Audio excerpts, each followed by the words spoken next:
সত্য পথে থাকেন, যা হবে হবে, সুলি হোক ফাঁসি হোক, অল্প দিন বাঁচতে এসেছি। আমি শিরক করে বাঁচতে রাজি নই। ইনশাল্লাহ আমি কখনো শিরক করে বাঁচতে রাজি থাকবো না। ঢাকাতে করোনা হয়েছে, এক লোককে দেখতে গেছি, জামিয়া সালাফিকে ভালোবাসে এই জন্য। তখন ওরা দুই ভাই বোন আছে আর ছেলে মেয়ে, আমাকে হাত দিয়ে অনুরোধ করছে, হুজুর ভিতরে যাবেন না, হুজুর ভিতরে যাবেন না, আপনি আমার আব্বার গায়ে হাত লাগান না। বলো কি তুমি? আমি রাজশাহী থেকে এসেছি তোমার বাপের গায়ে হাত লাগিয়ে দোয়া করে যাব, এই জন্য তোমার বাপের গায়ে হাত লাগিয়ে দোয়া করবই। এতে যদি আমাকে করোনা ধরে, আমি বলবো না তোমার বাপের কারণে আমাকে করোনা ধরেছে, আমি বলবো পৃথিবী সৃষ্টির 50,000 বছর পূর্বে আমার নামে করোনা লেখা হয়েছিল, সেই জন্য ধরেছে। আমি তো এইটা বিশ্বাস করি, রাসূল সাল্লাল্লাহু আলাইহি ওয়াসাল্লাম বলেছেন মানুষের 4টা জিনিস লেখা আছে পৃথিবী সৃষ্টির 50,000 বছর পূর্বে। এক, হায়াত, জীবন। 2, মরণ। 3, রুজি। 4, রোগ ব্যাধি। সেই দিন যদি আমার করোনা লেখা হয়ে থাকে, তাহলে আজকে আমাকে করোনা ধরবে যদি আমি পাথরের ভিতরে ঢুকে থাকি তবু। আর যদি সেদিন লেখা না হয়ে থাকে, আজকে ধরার কোনো প্রশ্নই আসে না। আমি ইসলামকে এইভাবে বিশ্বাস করি, স্বামীকে করোনা হয়েছে, স্ত্রীকে করোনা হয়নি, দুইজন একসাথে আছে। আর যার করোনা হয়েছে সেই খাওয়ার পরে ফেলে দিচ্ছে, যে ফকিরে খাচ্ছে, ওকে করোনা ধরে না। আর আমি নাকি ওর গায়ে হাত দিলে করোনা ধরবে, অবাক কথা। সতর্কতাই যদি করোনা না ধরতো, তাহলে ঢাকা ফিউচার পার্কের মালিককে করোনা ধরতো না, তারা তো দেশের পানি খায় না। এটা হিসাব নিকাশ কিছু আছে। বোনাইয়া, শিরক করোনা, শিরক মহাপাপ। লোকমান হাকিম বলেন কিভাবে ছেলে মানুষ করতে হবে। আব্বু আকিমিস সালাহ, সালাত আদায় করো, ওয়া'মুর বিল মারুফ ওয়া নাহি আনিল মুনকার, ভালো কাজের আদেশ করো, মন্দ কাজের নিষেধ করো। পিতা ছেলেকে বলবেন, আব্বু সালাত আদায় করো, ভালো কাজের আদেশ করো, মন্দ কাজের নিষেধ করো। তার মানে ছেলে মেয়েকে ভালো কাজ জানতে হবে, মন্দ কাজ জানতে হবে। বাপি জানে না ভালো কাজ কাকে বলে, মায়ও জানে না ভালো কাজ কাকে বলে। চাঁপাই নবাবগঞ্জের নীতিতে বিভা দিয়েছে, কত কি বৈঠক করলো, কত থুবড়া আর কর্কট ক্ষীরকাচি আর কত আমাটা আর কত বরন্তা। তারপরে হঠাৎ একদিন ছেলে হয়েছে, তাই ও বাপ, তাই ও মা। জীবনে দুইদিন কানে জানে না বাপ মা কাকে বলে। চলেন আজকে সিরিয়াল দেখাবো ধারাবাহিকভাবে। আব্বু সালাত আদায় করো, আব্বু ভালো কাজের আদেশ করো, মন্দ কাজের নিষেধ করো, তার নাম বাপ। আমার ছেলে খুব ভালো, আমার ছেলে খুব ভালো, গোল্ডেন পেয়েছে, আমাকে বড় ডাক্তার করা লাগবে। ওর উদ্দেশ্যই খারাপ, ওর উদ্দেশ্য সে টাকা ইনকাম। ওর দেশে অন্যায় দেখতে পায় না, অবিচার দেখতে পায় না। গাড়িটা যখন ওই ইয়ের দিকে, কানসার্টের দিকে যাচ্ছে, মহানন্দার উপরে ব্রিজ, ও টাকা নিচ্ছে কেন? কদিন যে বন্ধ থাকলো, কে টাকা নেই? কেন নিবে? জাঁদাবাজি করে খাও, হিসাব পাও না কেন? দাগাবাজি করে বেড়াও, জুয়ার চুরি করো কেন? রাহাজানি করো কেন? অবিচার করো কেন? অন্যায় করো কেন? পৃথিবী অনেক বড়, নিজে উপার্জন করে নিজে খাই। আরে দিন মজুরি করে খাবো, তাতে কি আছে? মানুষের বাড়িতে কাজ করে খাবো, অরাজকের সাথে আমি নই। দোকানে বসে আড্ডা পিটতে রাজি নই। এশার সালাত আদায় করে বাড়িতে গিয়ে ঘুমিয়ে যাব। দোকানে বসে আড্ডা পিটবো কেন? দোকানে বসে আর একজনের বদনাম কেন? তোমার জীবন 16 আনায় মিছে, মনে রেখো। তুমি, তোমাকে দেখলে আমাকে ওই পদ্য বলে মনে হয় যেই পদ্যে বলা হলো, বাবু বলছে মাঝিকে, মাঝি চাঁদ কেন বাড়ে কমে রে? মাঝি বলছে ওইসব কি আর আমি জানি? আরে দেখি তোর জীবন 4 আনায় মিছে। মাঝি এসব হয় কেন রে? আমি কি জানি? দেখি তোর জীবন 8 আনায় মিছে। মাঝি বল না এসবগুলো কিভাবে হয়? আমি কি আর জানি? দেখি তোর জীবন 12 আনায় মিছে। বাতাস উঠেছে, নৌকা হিলে উঠেছে। মাঝি বলে, বাবু সাঁতার জানো বাবু? তো বাবু বলছে, না রে মাঝি না। মাঝি বলছে, এখন বাবু তোমার জীবন 16 আনায় মিছে, তোমাদের বাপ বেটার জীবন 16 আনায় মিছে। আমি আব্দুর রাজ্জাক বিন ইউসুফ বলে গেলাম, জীবনে কিছু করে গেলে না তোমরা, শুধু মানুষের সাথে অন্যায় অবিচার করে গেলে। দেবীনগরে আমার ক্লাসমেট আব্দুল হাজির চেয়ারম্যান হয়েছে, তো বলছে আব্দুল রাজাক তোর গ্রাম দিয়ে যে রাস্তাটা তোর বাড়ির উপর দিয়ে যাবে ওখান দিয়ে তো কি করবি? তো বলছে এক কাজ কর, যখন আমাদের বাড়ির সামনে যাবে তখন রাস্তাটা আমাদের জমিতে এইভাবে নিয়ে চলে যাবে, আবার ঘুরে এসে এভাবে যাবে। তো হাসছে, বলে এইভাবে বলছিস কেন? ওর কোনো সমস্যা নেই, তো ও করে দে। তার যদি মনে করিস যে 5 জনকে জিজ্ঞাসা করে করব, তো এই এন্তাজ মেম্বারকে বলিস যেটা বলবে সেটা করিস, বলে তোরা আসবি না, ওসব কাজে আমি যাই না। ওই সামাজিক এসব নোংরা কাজে আমার মুখের উপর আর একজন কথা বললো, এটা আমি জানি। ওদের যেটা ভালো লাগবে দখল করে নিতে বল। আমার ভাগ্নি বলছে যে ওরা এই বলছে, তুমি চুপ থাকবে, যা করবে করে নিবে।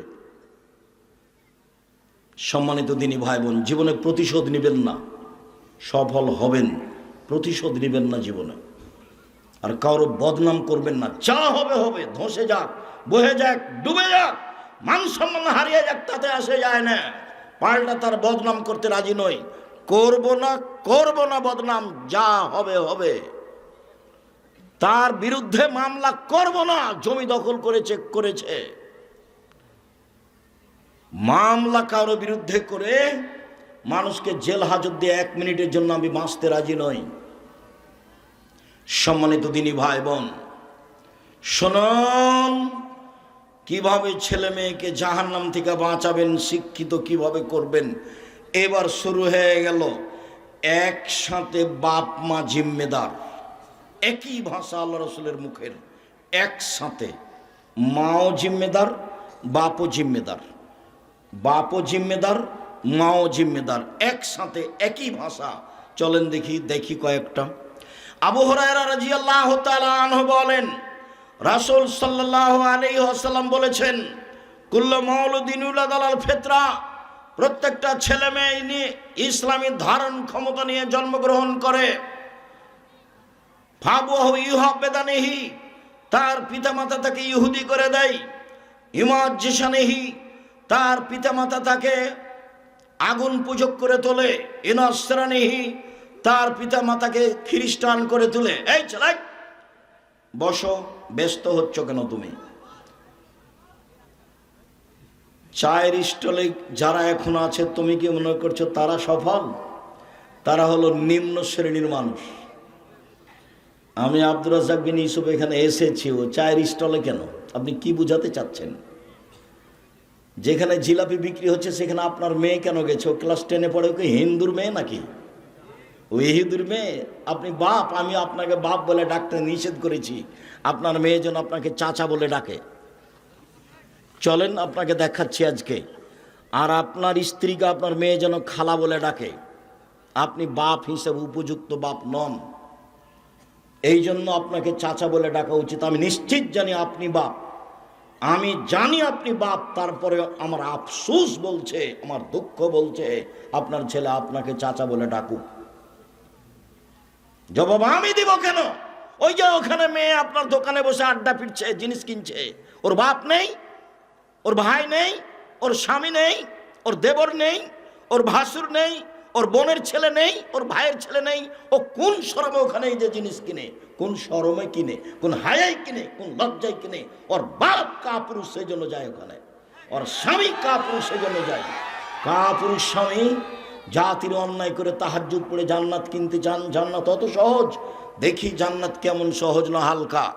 রাসূল সাল্লাল্লাহু আলাইহি ওয়াসাল্লাম বলছেন, হজবাতিন নার বিশাওয়াত, মনের ইচ্ছা দ্বারা জাহান্নাম ঘেরা আছে।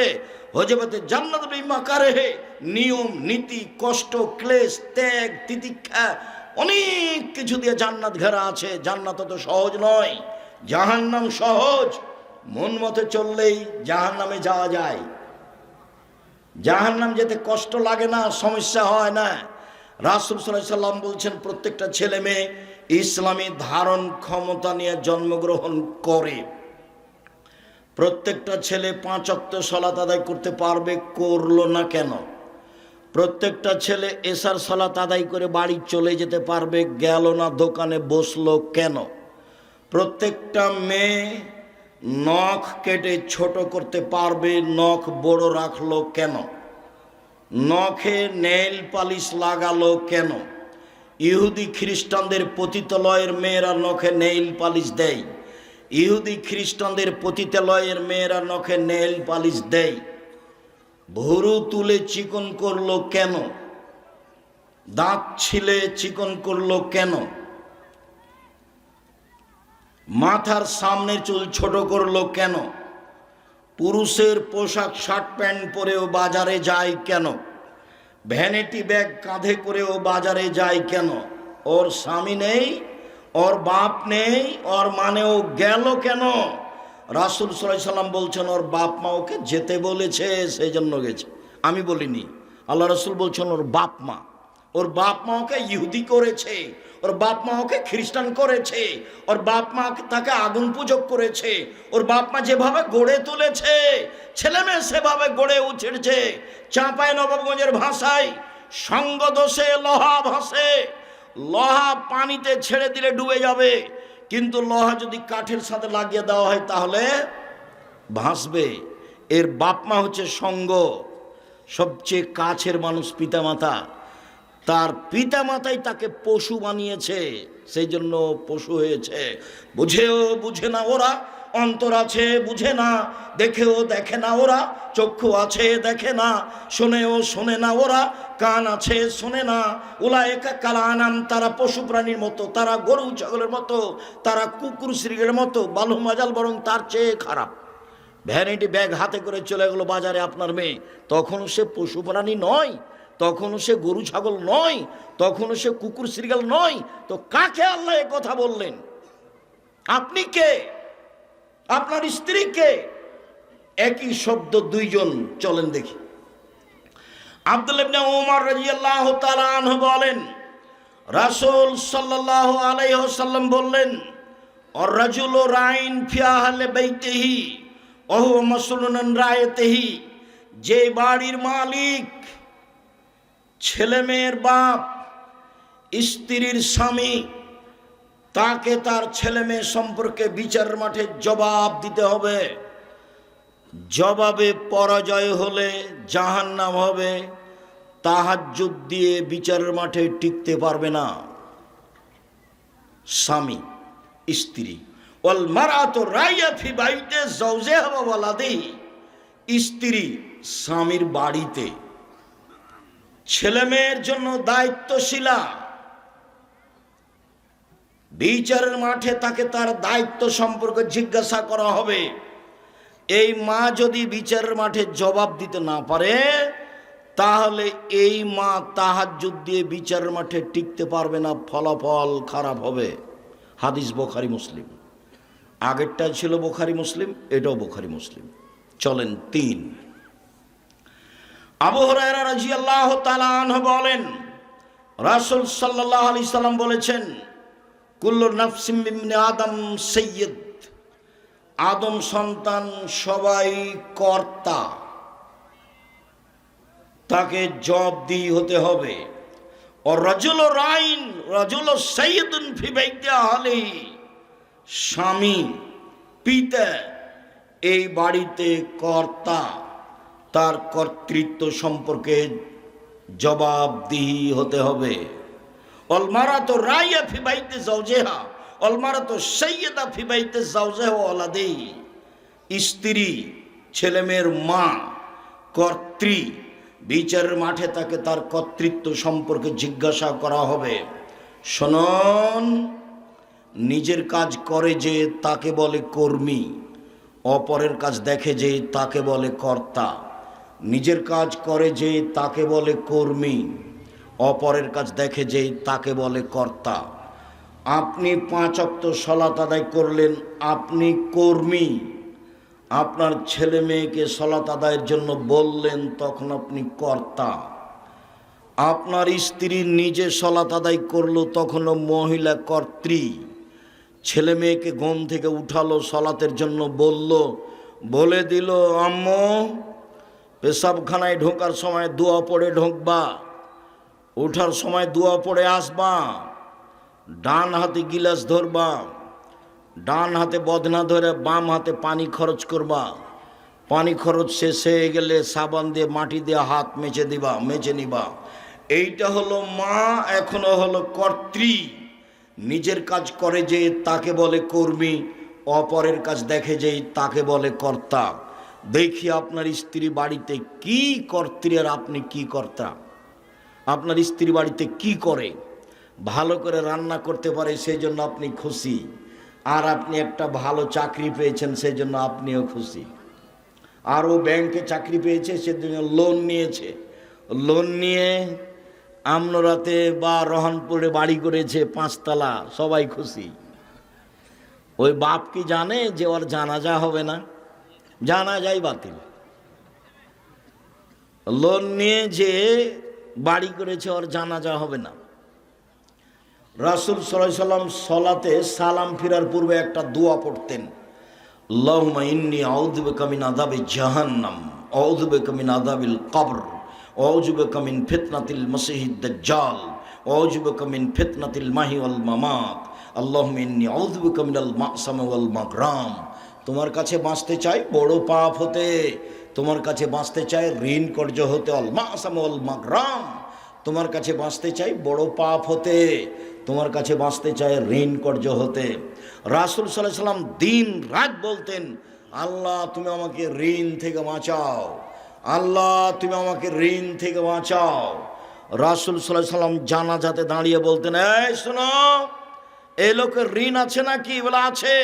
ঠিক আছে আমি গেলাম। কেউ পরিশোধ করার আছে? জি আছি আমি। ঠিক আছে তুমি পরিশোধ করে দাও, জানাজা করালাম। এই লোকের ঋণ আছে? জি। কেউ পরিশোধের আছে? নেই। আমি চলে গেলাম, জানা যায় নাই তার। আর এখন তো লাশ রেখে চলছে ঘন্টার ঘন্টা বক্তব্য। আরো যদি দল পার্টি করে থাকে তাহলে আরো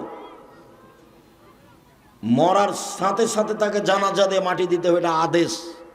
আদেশ ধুয়ে মুছে গেছে। চাঁপাই নবাবগঞ্জের মানুষ বেশিরভাগ আহলে হাদিস, মানে হাদিস মেনে চলে। আমার 40 বছরের মধ্যে তারা কোনোদিন রাসূলের পদ্ধতিতে বিবাদ হয়েছে তা আমার জানা নাই। আর তাফসির মাহফিল করে, দুঃখিত আমি আপনাকে কষ্ট দিতে আসিনি। আমি রহনপুরের তাফসির মাহফিল জানি, আমি চাঁপাই নবাবগঞ্জের তাফসির মাহফিল জানি, ভালোভাবেই জানি। আমাকে সুলতানগঞ্জ গোদাগাড়ির এক তাফসির মাহফিলে আমার এক চাচাতো ভাই এসে বলছেন, মারা গেছে ও, বলছে আজকে রাত তাফসির করলো, এই তাফসির তোরা জানিস না। কি করলো? আরে তোরা জানিস না তো আর কি বলবো? আর কিছু বলবেন তো কি তাফসির করলো? তোরা জানিস না, অথবা ওই তাফসির তোদের বলা হবে না। কিছু বলেন শুনি কি তাফসির করলো। তখন বলছে শোন, ছাড়বি না যখন শোন। কি বলেন দেখি। আদম আলাইহিস সালাম ঘুম থেকে উঠে দেখেন পাশে সুন্দরী টকটকে ঝকঝকে মহিলা। আদম আলাইহিস সালাম হাত বাড়ালেন, ফেরেশতা বললেন থামেন। আদম আলাইহিস সালাম বললেন কেন? মোহর দিতে হবে। আদম আলাইহিস সালাম বলছেন মোহর আবার কি? তখন ফেরেশতারা বলছেন মুহাম্মদ সাল্লাল্লাহু আলাইহি সাল্লামের উপরে 1000 বার দরুদ পড়ে দিতে হবে, এই হলো মোহর। দুঃখিত, নাউজুবিল্লাহি মিন জালিক। পৃথিবীতে সবচেয়ে বড় শিক্ষিত মানুষ আদম আলাইহিস সালাম। আল্লাহ বলছেন কোরআন মাজিদে, আমি আদমকে সব কিছু শিখিয়ে দিয়েছি। পৃথিবীতে এমন কোনো জিনিস নাই, কীট পতঙ্গ নাই যেটা আদম আলাইহিস সালাম জানতেন না। পৃথিবীর সবচেয়ে বড় শিক্ষিত মানুষ আদম আলাইহিস সালাম, সব কিছু জানতেন। যাকে আল্লাহ সব কিছু শিখিয়ে দিলেন, তিনি বউকে কিভাবে হালাল করতে হবে সেটাই জানলেন না। ধর্ম পাগল হয়ে গেছে। धर्म राजशाही चापाई मुंजर हवाई लड्डू, दोनों हाथ में लड्डू भाई, जो चाहे उसको खा ले, जो चाहे उसको छोड़ दे। बोल हिसाब এই তাফসীর মিথ্যা। মুফাসসিরকে 80 160 লাঠি পিটাতে হবে। এই যে বললাম, দেখি কোন মায়ের বেটা কোথায় এভাবে উল্টে ধরতে পারে। আমার হায়াত পর্যন্ত সময় থাকলো, যতদিন আমি বেঁচে আছি। উল্টা চলে কোনো লাভ নেই। বারবার বলছি, জীবনে বেঁচে থাকার জন্য 5 ওয়াক্ত সালাত বাস, হালাল রুজি, প্রয়োজনে দিন মজুরি, 3 কোরআন তেলাওয়াত, অন্তত সূরা ইখলাস 3 বার, অন্তত সূরা ইখলাস কোরআন মাজিদ পড়তেই হবে। অন্তত সূরা ইখলাস 3 বার পড়েন সকালে, তাহলে আল্লাহকে বলতে পারবেন পড়েছি। 4 আড্ডা পিটা চিরদিনের জন্য হারাম, জান্নাত হবে ইনশাআল্লাহ। আড্ডা পিটা চিরদিনের জন্য হারাম, জান্নাত হবে ইনশাআল্লাহ। শুনুন সম্মানিত দিনী ভাই বোন, এতক্ষণ পর্যন্ত স্বামী স্ত্রী একসাথে ছিল ছেলে মেয়েকে লালন পালন করার জন্য, এবার শুধু স্বামী শুধু পিতা, এরপরে শুধু মা আসবে এক সময়, এক খেলে চেয়ে থাকেন। আবু হুরায়রা রাদিয়াল্লাহু তাআলা আনহু বলেন, রাসূল সাল্লাল্লাহু আলাইহি সাল্লাম বললেন, মান ওয়ালাদা লাহু ওয়ালাদুন ফালিহসান ইসমাহু, কারো যদি ছেলে মেয়ে জন্ম নেয় পিতা যেন সুন্দর একটা নাম রাখে, ও আদাবাহু, তাকে যেন শিষ্টাচার শিখিয়ে দেয়। পিতার এক নাম্বার জিম্মেদারি ছেলের একটা সুন্দর নাম রাখতে হবে। আপনার ছেলের নাম এত বড় কেন? শেষে পীর ফকিরদের মতো আওলাদের রাসূল 3-4টা জড়িয়ে বলছেন। আবার আমি যখন জিজ্ঞাসা করছি তোমার নাম কি, তখন একটা বলল, তখন আপনি আর আপনার স্ত্রী দুইজন মিলে বলছেন ভালো নাম বলো আব্বু, ভালো নাম আব্বু বলো, ভালো নাম আব্বু বলো। দুইজন মিলে শয়তান বলে ডাকেন, আর এখন ভালো নাম বলবে? দুইজন কি আসলেই মানুষ? স্বামী স্ত্রী কি আসলেই মুসলমান? এই নাম আপনি রাখলেন কিভাবে? আল্লাহ রাসূল বলছেন, পৃথিবীর মানুষ শোনো, সবচেয়ে উত্তম নাম রাখো আব্দুল্লাহ, আব্দুর রহমান, আব্দুর রহিম, আব্দুল সত্তার, আব্দুল জব্বার, আব্দুর রাজ্জাক, আব্দুল গাফার, আব্দুল হামিদ, আব্দুল মুসাব্বির। গুণবাচক নাম রাখো। 2, নবীদের নাম রাখো, ঈসা, মুসা, মোহাম্মদ, আহমদ, ইব্রাহিম, ইদ্রিস, ইয়াহিয়া, সুলাইমান, দাউদ। নাম মায়েরে খেয়েছেন দুনিয়াতে, রতন নাম রাখলেন কেন? আমি আপনাকে বাপ বলিনি, আপনাকে যদি আমি অশিক্ষিত প্রমাণ করতে না পারি আমি জাতির সামনে বক্তব্য দেব না। আপনাকে যদি আমি অশিক্ষিত পিতা প্রমাণ করতে না পারি আমি জাতির সামনে বক্তব্য দেব না। 30 বছর থেকে বলছি, 7 দিনের দিন আকিকা দিতে হবে, 7 দিনের দিন নাম রাখতে হবে, 7 দিনের দিন মাথা নেড়ে করে চুল সম পরিমাণ রূপা মূল্য দান করতে হবে। 7 দিনের দিন নাম রাখতে হবে। 14 দিনে চলে না, 21 দিনে চলে না, জীবনে একদিন চলে না, 7 দিনের আগে চলে না। 7 দিনের আগে বাচ্চা মারা গেলে কিছুই লাগে না। 2, পশু জবে করতে হবে। 3, মাথা নেড়ে করতে হবে। 4, চুল সমপরিমাণ রূপা দান করতে হবে, রূপা মূল্য দিলে হবে। নাম রাখতেই হবে, আকিকা দিতেই হবে। এটা বাপের জিম্মেদারি, এটা কুরবানি নয়। দিলেও চলে, না দিলেও চলে, কুরবানি নেকির কাজ। আকিকা বাপের জিম্মেদারি, কুরবানি নেকির কাজ। কুরবানি মানে চোখ ঠিকঠাক আছে কিনা দেখো, পা ঠিকঠাক সুন্দর আছে কিনা দেখো, দাঁত উঠেছে কিনা দেখো, কান সুন্দর আছে কিনা দেখো, লেজ ঠিকঠাক আছে কিনা দেখো, মোটা তাজা কিনা দেখো, গ্রামে ফকির মিসকিন আছে কিনা দেখো। কুরবানি মানে নেকি, কুরবানি মানে এই এতগুলোর নাম কুরবানি। আকিকা মরা হোক, আধা মরা হোক, কানা হোক, ল্যাংড়া হোক, 2 দিনের হোক, মানে মরছে এখন মরবে, তাকে দিলেও চলবে, খালি জান আছে। এটা হলো বাপের জিম্মেদারি। 7ম দিনের দিন দিতেই হবে, কর্জ করে দিতে হবে, প্রয়োজনে ভিক্ষা করে দিতে হবে। এটা হলো উপার্জনের সবচেয়ে নিম্ন পর্যায়ের স্তর, সবচেয়ে সুন্দর স্তর ব্যবসা। তারপরেরটা জমি চাষ, তারপরেরটা চাকরি, তারপরেরটা দিনমজুরি, আর শেষে আছে ভিক্ষা। আসছে এক পর্যায়ে ছেলে মেয়েকে ভিক্ষা করে পড়াতে হবে। আসছে, দেখেন, আপনাকে আমি প্রমাণ দেখিয়ে ছাড়ব। শুনুন সম্মানিত দিনী ভাই বোন, ছেলে মেয়েকে শিষ্টাচার শিখাতে হবে। শিষ্টাচার কি জিনিস? শুধু নাম শুনেছি শিষ্টাচার, কোনোদিন বুঝিনি কাকে শিষ্টাচার বলে। লন্ডনের একটা বড় জায়গা আছে বার্মিংহাম। ফজরের সালাত আদায় করে নাস্তা করতে বাড়িতে ঢুকলাম। আগে আগে বাড়ির মালিক যাচ্ছে, পিছে পিছে আমি যাচ্ছি। বাড়ির ভিতর থেকে একটা ছেলে বের হয়ে আসলো, 18-20 বছর বয়সের ছেলেটা এসে বলল গুড মর্নিং। পিতাও বলল গুড মর্নিং। আমি পিছে আছি, এখন আমি কি করতে পারি? আমি অবাক হয়ে গেলাম। খেতে বসে বলছি, ভাইজান লন্ডন টাকা উপার্জন, টাকা ইনকাম করতে এসেছি, আদর্শ বিক্রি করতে আসিনি। এটা হতে পারে না। ওর জন্য গুড মর্নিং আর আমার আপনার জন্য আসসালামু আলাইকুম। 1 কোটি গুড মর্নিং এক পাল্লায় দেন, আর একটা আসসালামু আলাইকুম এক পাল্লায় দেন, দেখি কোনটা ভারী হয়। আপনি আমাকে 1 গ্লাস পানি দিলেন, আমি বললাম থ্যাংক ইউ, এটা একটা আদর্শ। ভাইজানকে 1 গ্লাস পানি দিলেন, উনি বললেন জাযাকাল্লাহ খায়ের, এটা একটা শিষ্টাচার, এটা একটা আদর্শ। বলেন কোনটা ভালো? 1 কোটি থ্যাংক ইউ এক পাল্লায় দেন, আর একটা জাযাকাল্লাহ খায়ের আপনি এক পাল্লায় দিয়ে ওজন করেন, দেখি কোনটা ভারী হয়। জাযাকাল্লাহ খায়ের আল্লাহর পক্ষ থেকে জিবরাইলের মাধ্যমে মুহাম্মদ সাল্লাল্লাহু আলাইহি ওয়াসাল্লামের মাধ্যমে আমাদের কাছে এসেছে, আর থ্যাংক ইউ মানুষে বানিয়েছে। দুটো সমতা হতে পারে? কোনোদিন হবে না। ছেলে মেয়েকে আদর্শ শিখিয়ে দিল, শিষ্টাচার। বাপ মা জানে না কাকে শিষ্টাচার বলে। আব্বু বাড়িতে সালাম দিয়ে ঢোকো, তার নাম শিষ্টাচার। সালাম দিয়ে বাড়ি থেকে বের হও, তার নাম শিষ্টাচার। আব্বু ডান পায়ের জুতা আগে পরো, তার নাম শিষ্টাচার। বাম পায়ের জুতা আগে খোলো, তার নাম শিষ্টাচার। জামার ডান হাতটা আগে গায়ে লাগাও, তার নাম শিষ্টাচার। খোলার সময় বামটা আগে খুলো, তার নাম শিষ্টাচার।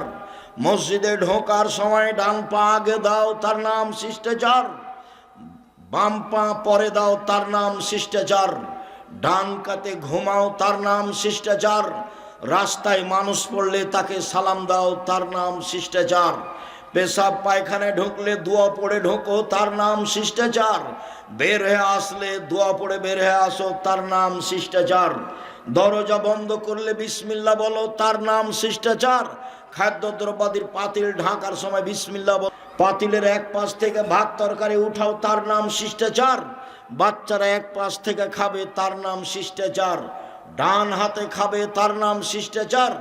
বাম হাতে পেশাব পায়খানা করার পরে পানি খরচ করবে, তার নাম শিষ্টাচার। শিষ্টাচার কাকে বলে? ইসলামে 1 গ্লাস পানি পান করলে 5টা শিষ্টাচার লাগে। অবাক ধর্ম। এর আগে ছিল যেটা, সেটার নাম জাহেলিয়াত, আর এখন যেটা এসে সেটা ইসলাম। 1 মিনিট, এই ছেলে, কোনো কাজ আমাকে দেখায়ও না। জাহেলিয়াত দেখাচ্ছি তোমাকে, আর ইসলাম দুইটা মুখামুখি। জাহেলিয়াত আল্লাহ বলছে ওয়াকারনা ফি বুয়ুতিকুন্না ওয়ালা তাবাররুজনা তাবাররুজাল জাহেলিয়াতিল উলা। হে মুসলিম মহিলা, তোমরা বাড়িতে থাকো।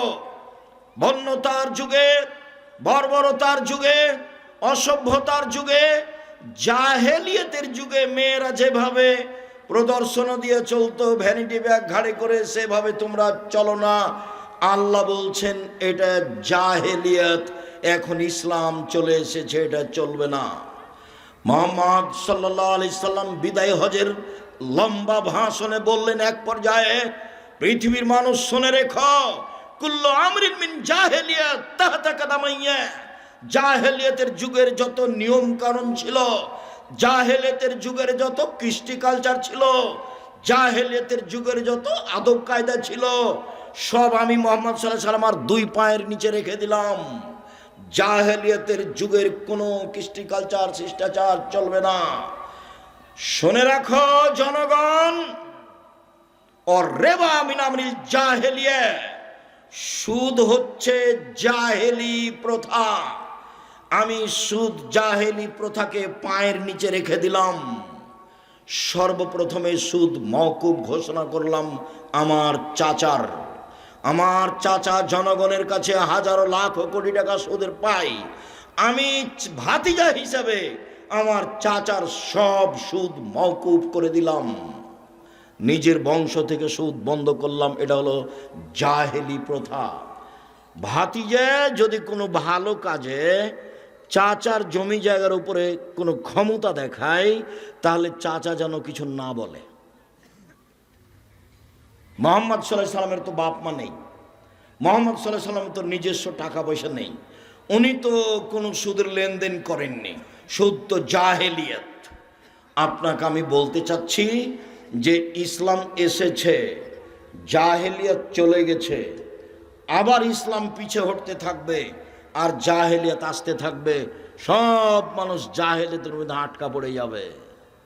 থ্যাংক ইউ জাহেলিয়াত, গুড মর্নিং জাহেলিয়াত, tata bye bye, tata bye bye. জাহেলিয়াত ১ পৃষ্ঠা 10টা নাম। জাহেলিয়াত চলাফেরা যেভাবে খাচ্ছেন পিচ্ছেন উঠছেন, সব কর্মকাণ্ড খাতা কলম অফিস আদালত কোর্ট কাচারি সব জাহেলিয়াতের নীতিতে চলছে, ইহুদি খ্রিস্টানদের নীতিতে চলছে। এক সময় ইসলাম এসেছিল, ধীরে ধীরে ইসলাম বিদায় নিচ্ছে, জাহেলিয়াত ছড়িয়ে পড়ছে। আপনি যে কি বলতে চাচ্ছেন, আমি আপনার কথাকে কোনোদিন সামনে নিয়ে আসিনি। কোরআন হাদিস আপনি ভুল বুঝেছেন। উপস্থিত বৈঠকের দিনই মুসলিম বোন, আমি আপনার অনীহার কথা জানি, আব্দুর রাজ্জাক সাহেবের কথা আপনাকে তিতা লাগে এ কথা আমি জানি। আমি আব্দুর রাজ্জাক বিন ইউসুফ চাঁপাইনবাবগঞ্জের মানুষ, আমি আপনার বাড়ির মানুষ, আপনাকে আমি নিজের মতো করে দেখি। আমি আপনার পাশে থেকে ইসলাম ধর্ম জানাতে চাই, বুঝাতে চাই। আমি সব জানি এ কথা নয়, তবে আমি ইসলাম ধর্ম চর্চা করি এ কথা ঠিক। আমি 97 সাল থেকে ফতোয়া লিখি, 2016 সাল থেকে ফতোয়া বোর্ড পরিচালনা করি। আমার সামনে বড় বড় বিদ্বান বসে থাকেন যারা দেশ বিদেশ থেকে এসেছে। এভাবে আমি ফতোয়া বোর্ড পরিচালনা করি, আমি শরীয়ত বুঝি। আপনার বিদ্যা বেশি এ কথা ঠিক, তবে আমার চর্চা ভালো আছে এ কথাও ঠিক। আমি চর্চা দিয়ে আপনার বিদ্যাকে ঠেকিয়ে দিতে পারি। আপনি যেভাবে শরীয়ত বুঝেছেন সেভাবে শরীয়ত নয়, আপনি ভুল বুঝেছেন, আপনি ভুল বুঝেছেন, আপনি ভুল বুঝেছেন। আপনার স্ত্রী মহিলা বৈঠক করে বেড়াই আর বলে বুবু বিসমিল্লাহ বললে বুবু এত নেকি হবে, বলে বুবু নামাজে যখন দাঁড়াবা বুবু তখন 2 পায়ের গোড়ালি জমা করিও বুবু, নইলে লজ্জা স্থানের যোগাযোগ বুবু মাটির সাথে হবে, মাটি অভিশাপ করবে। বুবুর সব কথাই নাকি বুখারিতে আছে। বুবু যখন সিজদায় যাবা বুবু, হাতি যেমন মাটিতে পড়ে যায় সেভাবে পড়ে গিয়ে একবার বুককে উরুর সাথে লাগিয়ে আঁটো সাঁটো হয়ে সিজদা করিও বুবু। বুবুর সব কথাই নাকি বুখারিতে আছে।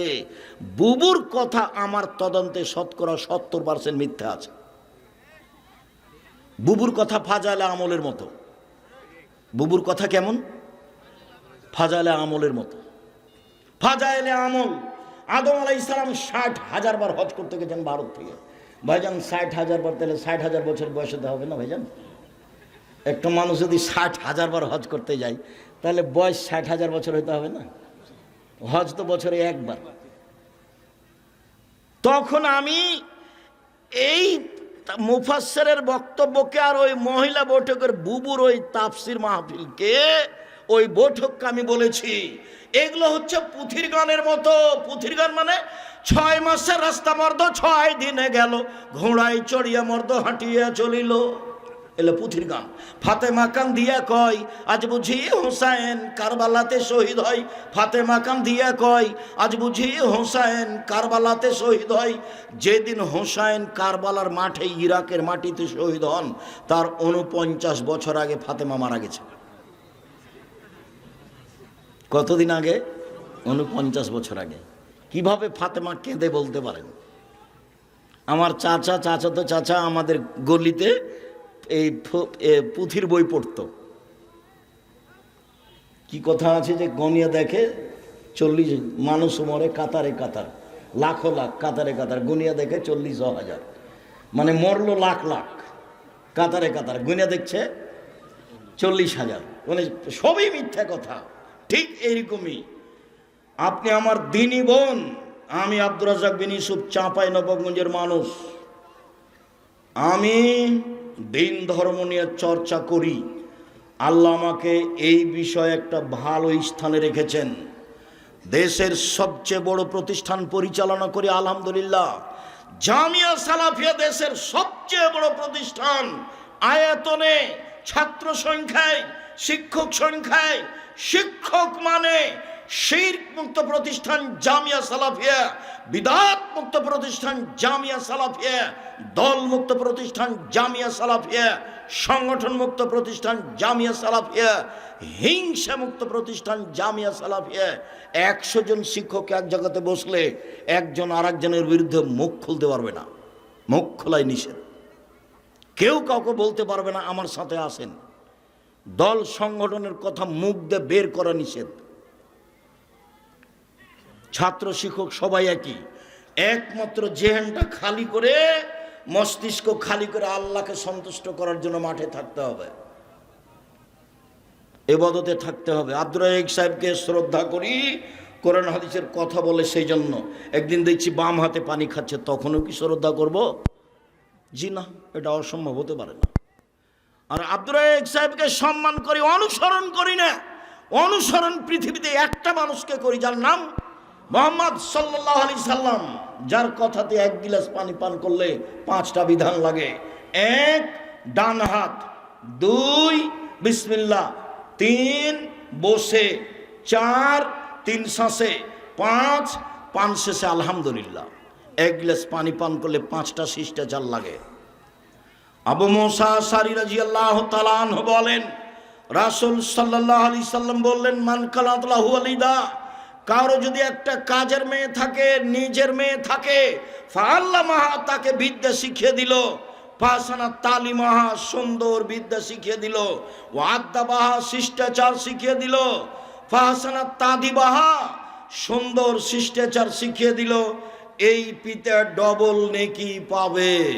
শুনুন, আবু হুরায়রা রাদিয়াল্লাহু তাআলা আনহু বলেন, রাসূল সাল্লাল্লাহু আলাইহি সাল্লাম বলেছেন, যার 2টা মেয়ে আছে, 3টা মেয়ে আছে, ফাআল্লামাহুন্না, মেয়েদেরকে বিদ্যা শিখিয়ে দিল, ওয়া আদ্দাবাহুন্না, মেয়েদেরকে শিষ্টাচার শিখিয়ে দিল, ওয়া যাওয়াজাহুন্না, মেয়েদের বিবাহ দিয়ে দিল, ওয়া আহসানা ইলাইহিন্না, তাদের সাথে ভালো আচরণ করলো, সেই পিতার আমি মুহাম্মদ সাল্লাল্লাহু আলাইহি সাল্লাম জান্নাতে একসাথে থাকবো। এভাবে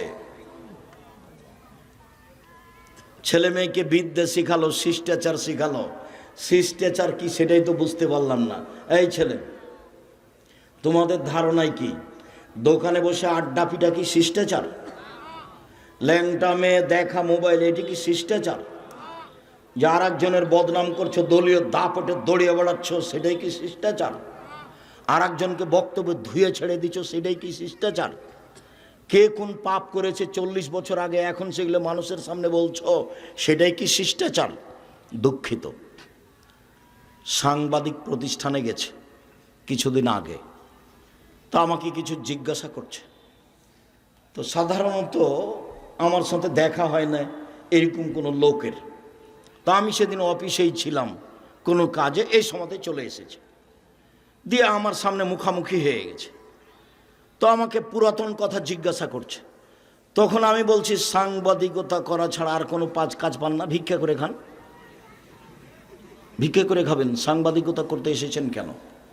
আপনি জানেন না যে আল্লাহর নবী বলেছেন, মান সাতারা মুসলিমান সাতারাহুল্লাহু ফিদ দুনিয়াল আখিরাহ, কেউ যদি কারো দোষ ত্রুটি ঢেকে রাখে, আল্লাহ বিচারের মাঠে তার দোষ ত্রুটি ঢেকে রাখবে। আর আপনি আমাকে পুরাতন কথা জিজ্ঞাসা করেন, মানে কি বুঝাতে চান? ভিক্ষে জুটে না, কেউ ভিক্ষে দিবে না। এখানে এসেছেন কেন? 1 মিনিট, এই ছেলে এদিকে দেখো। আমার দিনী বোনেরা, একটু ধৈর্যের পরিচয় দেন।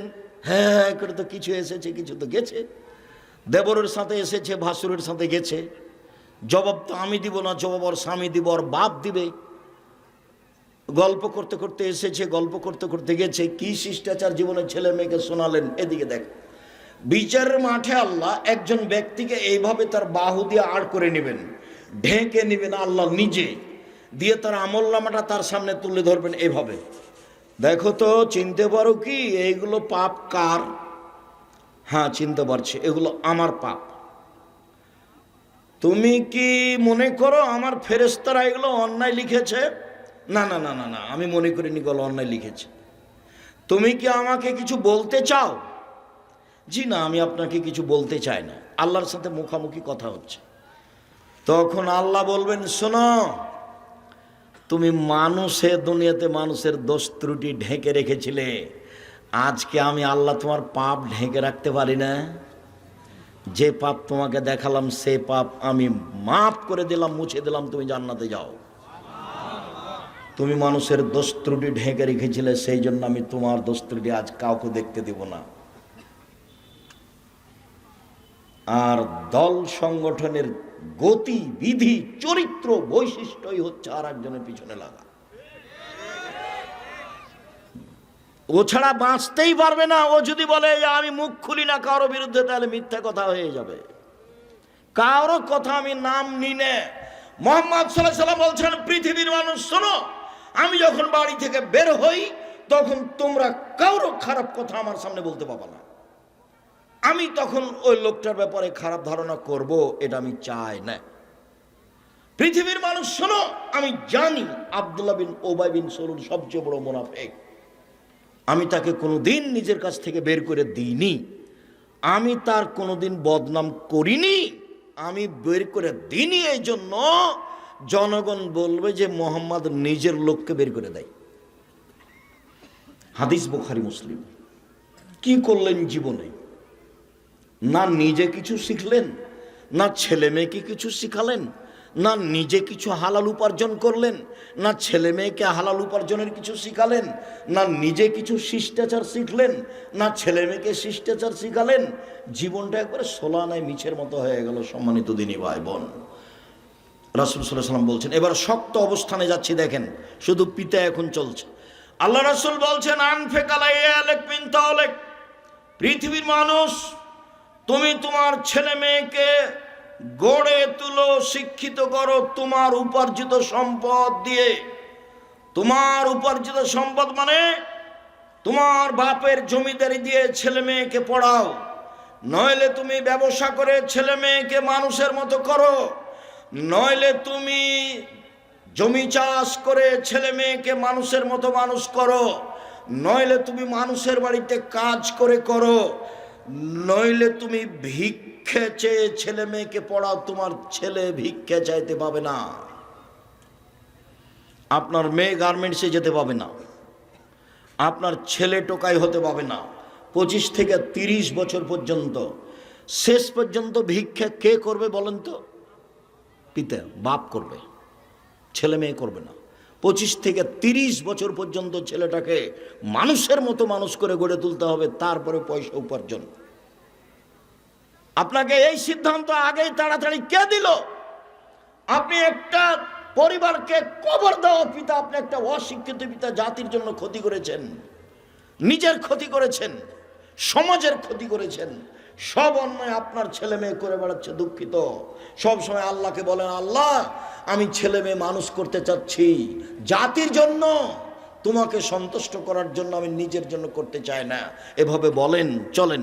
পরের হাদিস, এই হাদিসের চেয়ে আরো শক্ত অবস্থানে এই হাদিসের পরের বাক্য আছে, আল্লাহ তারফাও আসাকা আদাবান, লাঠিটা পরিবারের উপর থেকে উঠিয়ে নিও না ছেলে মেয়ের উপর থেকে। প্রথমে আব্বু সালাত আদায় করো, আব্বু ভালো কাজের আদেশ করো, মন্দ কাজের নিষেধ করো। 7 থেকে 10, 11 সালাত আদায় করেছ? জি না। দাঁত ভেঙে দেবো, দাঁত ভেঙে দেবো, পিঠের চামড়া তুলে দেবো, যাও সালাত আদায় করো। এই কোথায় ছিলে, কোথায় ছিলে এতক্ষণ? অক্ষরে অক্ষরে তল্লাশি চালাতে হবে, তার নাম পিতা। শক্তভাবে। এবার চলেন আপনাকে আমি শক্ত অবস্থানে আরো পিতা দেখাই। আয়েশা রাদিয়াল্লাহু তাআলা আনহা বলেন, আমরা একদা যুদ্ধ সফর থেকে আসছিলাম, গলার হার হঠাৎ করে হারিয়ে গেল, খুঁজে পায় না, জনগণ আটকা পড়ে গেল, পানি নেই, ওযু করতে পারি না, সালাত আদায় করতে পারি না, এখান থেকে যেতেও পারি না, বিপাকে পড়ে গেলাম। জনগণ আমার আব্বাকে গিয়ে বলল, আপনি জানেন আপনার মেয়ে কি ঘটিয়েছে? আবু বকর সিদ্দিক রাদিয়াল্লাহু তাআলা বললেন, কি করেছে? আপনার মেয়ে গলার হার হাজিয়ে খুঁজে পাওয়া যায় না, আমরা এখান থেকে যেতে পারি না, পানিও নেই, অজুও করতে পারি না, সালাত আদায় করতে পারি না। তখন আবু বকর সিদ্দিক আয়েশার নিকটে আসলেন। আয়েশা রাদিয়াল্লাহু তাআলা আনহা বলছেন যে আবু বকর সিদ্দিক এসে ফালাকা জানি লাকজাতান শাদীদা, আমার কোমরের উপরে খুব জোরে মারলেন, এত জোরে মারলেন। ওই সময়ে আমার স্বামী আমার উরু আমার রানের উপরে মাথা দিয়ে ঘুমিয়েছিলেন।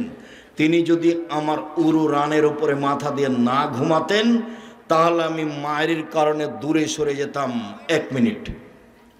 আমাদের দেশের গতি শোনাই। আমাদের দেশের শ্বশুর যদি মেয়ের ঘরে গিয়ে দেখে যে জামাই মেয়ের উরু রানের উপরে মাথা দিয়ে ঘুমিয়ে আছে, তাহলে ওদিকে আগাবে না এভাবে ঘুরবে? বুঝতে পারলেন না মনে হয়?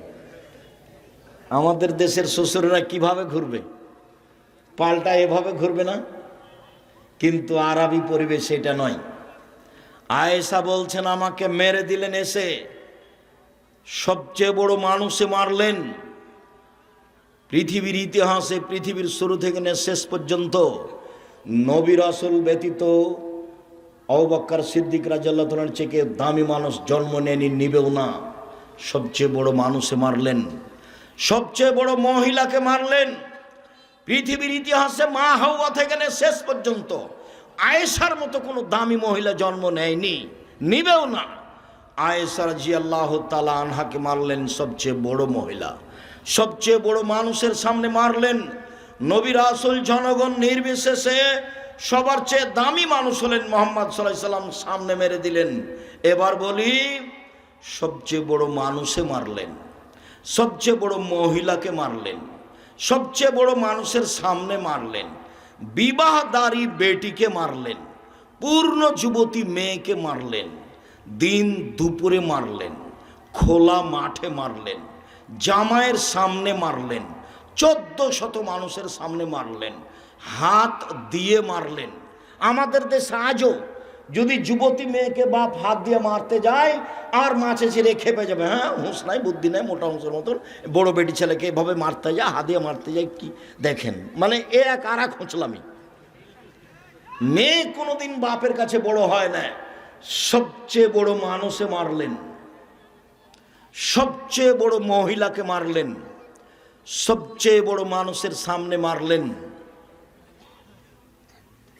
জামাইয়ের সামনে মারলেন, বিবাহিতা মেয়েকে মারলেন, পূর্ণ যুবতী মেয়েকে মারলেন, হাত দিয়ে মারলেন, খোলা মাঠে মারলেন, 1400 মানুষের সামনে মারলেন। এত বড় বাপে এত বড় বেটিকে এত বড় মানুষের সামনে এইভাবে মেরে দিলেন। ভুল কোথায় হারটা হারিয়েছে সেই জন্য মেরে দিলেন। আপনার মেয়ে জোহর থেকে দোকানে বসে খালি হ্যাঁ করে হেঁটে বেড়াচ্ছে, তাকে একটু আপনি ধমকও দিতে পারেন না। আপনি আবার বাপ, ছি ঠুট, আপনার মতো বাপ মরে যাওয়া ভালো বেঁচে থাকার চেয়ে। যদি মরে যান এতিম হিসেবে ছেলে মেয়ে জামিয়া সালাফে লালন পালন করবে, কোনো সমস্যা নেই। 519 জন এতিম আছে, কালকে যদি আবার 500 জন যায় কোনো সমস্যা নেই ইনশাআল্লাহ। 519 জন এতিম অসহায় আছে, 519 জন। আপনার মতো বাপ আমি বেঁচে থাকা চাইনি। এ দেখেন বাপ কেমন, লাঠি দিয়ে কন্ট্রোল করতে হবে প্রয়োজনে। আল্লাহ রসুল বলছেন লাঠি দিয়ে ঝুলিয়ে রাখো। আলোচনার শেষে চলে আসলাম এবার মা, এককভাবে মা। জাবের রাদিয়াল্লাহু তাআলা আনহু বলেন, রাসূল সাল্লাল্লাহু আলাইহি সাল্লামের সাথে আমরা যুদ্ধ করে আসছিলাম মদিনায়। মদিনায় ঢোকার আগে তিনি বলেন, এই শোনো সৈন্য সামন্ত সব এখানে থামো, সকালে বাড়িতে প্রবেশ করব। আমি জাবের বললাম, আল্লাহর রসুল আমি নতুন বিবাহ করেছি, আমাকে বাড়ি যেতে অনুমতি দেন। তখন আল্লাহ রসুল বলেন, জাবের তুমি নতুন বিবাহ করেছো? জি আমি নতুন বিবাহ করেছি। কুমারী মেয়ে বিবাহ করেছো না তালাক প্রাপ্তা মেয়ে বিবাহ করেছো? আল্লাহ নবী আমি কুমারী মেয়ে বিবাহ করিনি, তালাক প্রাপ্তা মেয়ে বেশি বয়সের মেয়ে বিবাহ করেছি। আল্লাহ রসুল বললেন, তুমি কুমারী মেয়ে কেন বিবাহ করলে না? তুমি তার সাথে খেলতেও তোমার সাথে খেলতো।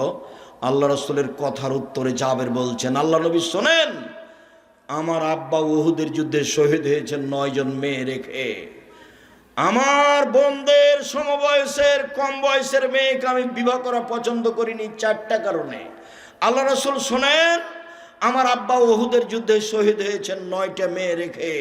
আমার 9 জন বোন আছে, আমার বোনদের সমবয়সের কম বয়সের মেয়েকে আমি বিবাহ করিনি 4টা কারণে। এক, বেশি বয়সের মেয়ে বিবাহ করেছি যাতে করে আমার স্ত্রী আমার বোনদেরকে বিদ্যা শিখাতে পারে, মা মানে ছেলে মেয়েকে বিদ্যা শিখাবে। 2, বেশি বয়সের মেয়েকে বিবাহ করেছি যাতে করে আমার বোনদেরকে শিষ্টাচার শিখাতে পারে, মা মানে বাচ্চাকে শিষ্টাচার শিখাবে।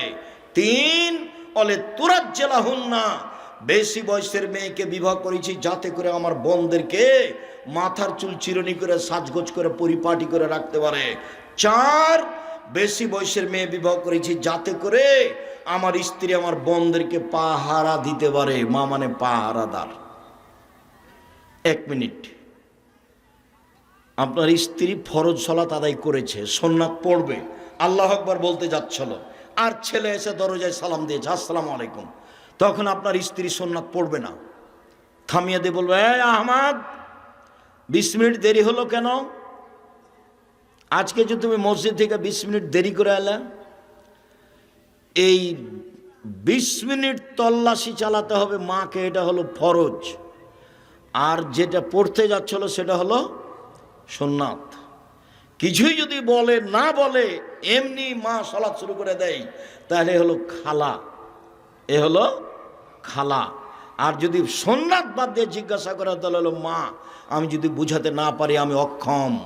রাসূল সাল্লাল্লাহু আলাইহি ওয়াসাল্লাম ঠিকই বলেছেন, আমরা জাতিকে বুঝাতে পারলাম না বাপ মা কাকে বলে, সেই জন্যই ছেলে মেয়ে বড় হয়ে দাগাবাজি করে বেড়াচ্ছে, জুয়াচুরি করে বেড়াচ্ছে।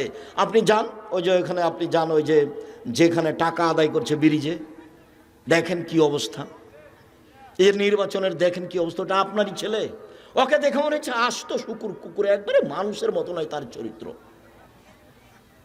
আর ওর রাস্তাতে যদি কেউ কিছু বলে, এই কে রে, একবারে কিছু বলা যাবে না। রাস্তা ঘেরেছে কেন? রাস্তা বন্ধ করলো কেন?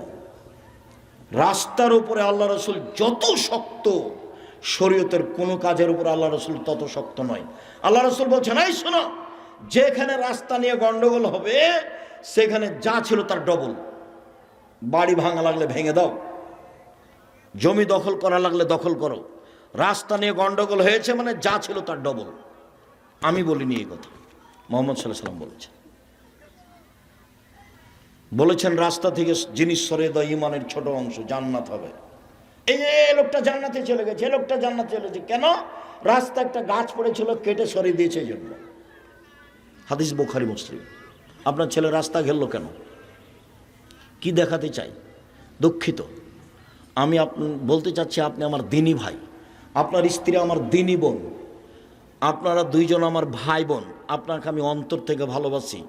আপনি আমার কোনো কথাকে শক্তভাবে নিয়েন না, আপনি কঠিন হলেও ভারী হলেও ভালোভাবে নেন, ছেলে মেয়েকে মানুষের মতো মানুষ করে গড়ে তুলেন, আদর করে তুলেন, না হলে শক্তভাবে গড়ে তুলেন, প্রয়োজনে পিটিয়ে গড়ে তুলেন। এই যে পৃথিবীর সবচেয়ে বড় মানুষ মেরে দিলেন, প্রয়োজনে পিটিয়ে ছেলে মেয়েকে লালন পালন করতে হয়। সম্মানিত দিনী ভাই বোন, বর্তমানে যে পরিস্থিতি এসেছে তাতে মানুষ পশু প্রাণীর দিকে আগিয়ে যাচ্ছে, কুকুর শ্রীগালের দিকে আগিয়ে যাচ্ছে, হায়ানার দিকে আগিয়ে যাচ্ছে। সম্মানিত দিনী ভাই বোন, এই ছেলেরা শোনো, তোমাদেরকে আবারও বলছি, দেখো জাতির সাথে এভাবে সাথ দিও না, অল্প উপার্জন করো, 5 ওয়াক্ত সালাতে অভ্যাসী হও যে কোনো মূল্যে, এসব সালাত আদায় করে বাড়িতে ঘুমিয়ে যাও।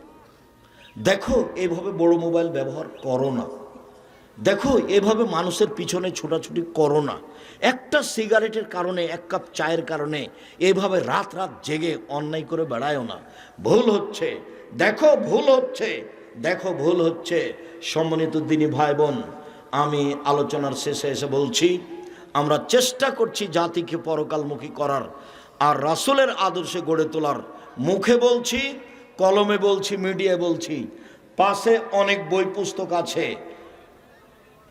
কি আব্দুল্লাহর বইটা? আল্লাহর পথে যাত্রা, যে গাড়িতে বই আছে, দেখেন পাশে গাড়ি আছে।